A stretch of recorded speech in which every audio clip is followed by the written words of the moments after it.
ಮುಖ್ಯಮಂತ್ರಿಗಳಂತೂ ಕೊಟ್ಟಿಲ್ಲ, ನಮ್ಮಲ್ಲಿ ನಗರಸಭೆ ಅಧ್ಯಕ್ಷರು.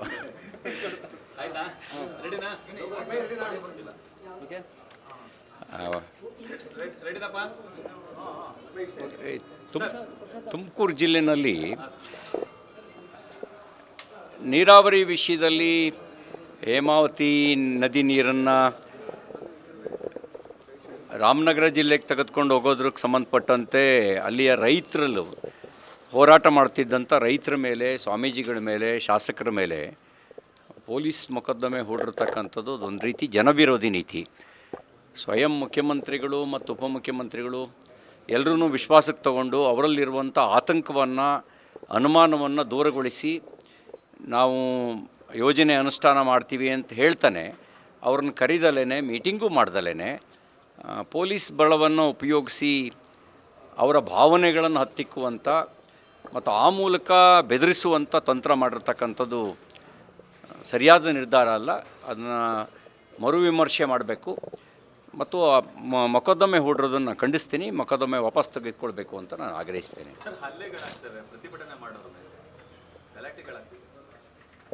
ಅಲ್ಲ, ಈಗ ನಿಮಗೆ ಪ್ರತಿಭಟನೆ ಮಾಡೋದೇ ತಪ್ಪು ಅನ್ನೋದು ಪ್ರಜಾಪ್ರಭುತ್ವದ ಮೇಲೆ ನಂಬಿಕೆ ಇರುವವರು ನಡ್ಕೊಳ್ಳೋ ರೀತಿಯಲ್ಲ. ಜನಾಭಿಪ್ರಾಯವನ್ನು ಗೌರವಿಸಬೇಕು.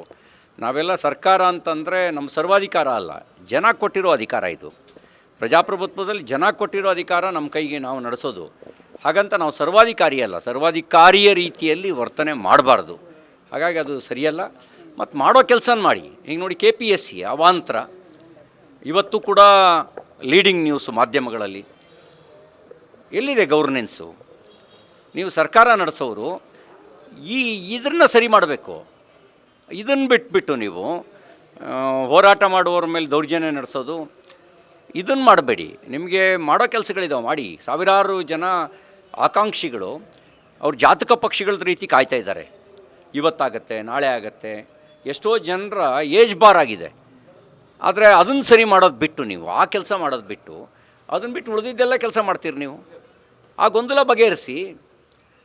ಜಾತಿ ಮೇಲೆ, ಪೇಮೆಂಟ್ ಮೇಲೆ KPSCಗೆ ನೇಮಕ ಮಾಡಿದ್ರ ಪರಿಣಾಮ ಇದು. ಅಲ್ಲಿ ದಕ್ಷತೆ ಕಡಿಮೆ ಆಗಿರೋದು. ಬಹುಶಃ ನನಗನ್ಸುತ್ತೆ, ನಾವು ನಿರುದ್ಯೋಗಿ ಆಕಾಂಕ್ಷಿಗಳು ಆತ್ಮಹತ್ಯೆ ಅಂತೆಲ್ಲ ಕೇಳ್ತಾ ಇದ್ವಿ, ಅವ್ರ ಚಳುವಳಿ ಅಂತ ಕೇಳ್ತಾ ಇದ್ವಿ. ಹೀಗೆ ಮುಂದುವರೆದ್ರೆ ಆ KPSC ಅಧ್ಯಕ್ಷರು, ಸದಸ್ಯಗಳೇ ಧರಣಿ ಕೂತರೂ ಆಶ್ಚರ್ಯ ಇಲ್ಲ.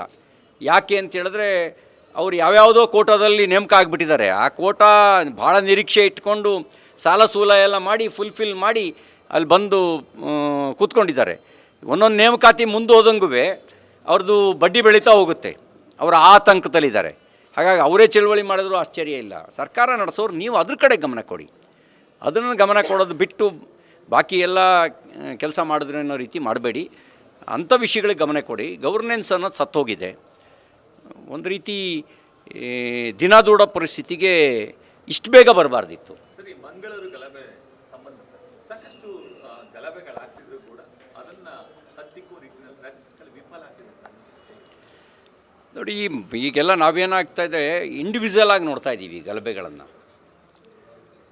ಕೆಲವರಂತೂ ರೆಡಿಮೇಡ್ ಆರೋಪ. ಇದಕ್ಕೆ BJP, RSS, VHP ಕಾರಣ ಅನ್ನೋ ರೆಡಿಮೇಡ್ ಆರೋಪ. ಪ್ರಿಯಾಂಕ ಖರ್ಗೆ ಅವರು ಇನ್ನೊಂದು 2-3 ಜನ ಒಂದು ರೀತಿ ಇದನ್ನು ಗಿಳಿಪಾಠ ಒಪ್ಪಿಸೋ ರೀತಿಯಲ್ಲಿ ಆಗಾಗ ಆರೋಪ ಮಾಡ್ತಾನೆ ಇರ್ತಾರೆ.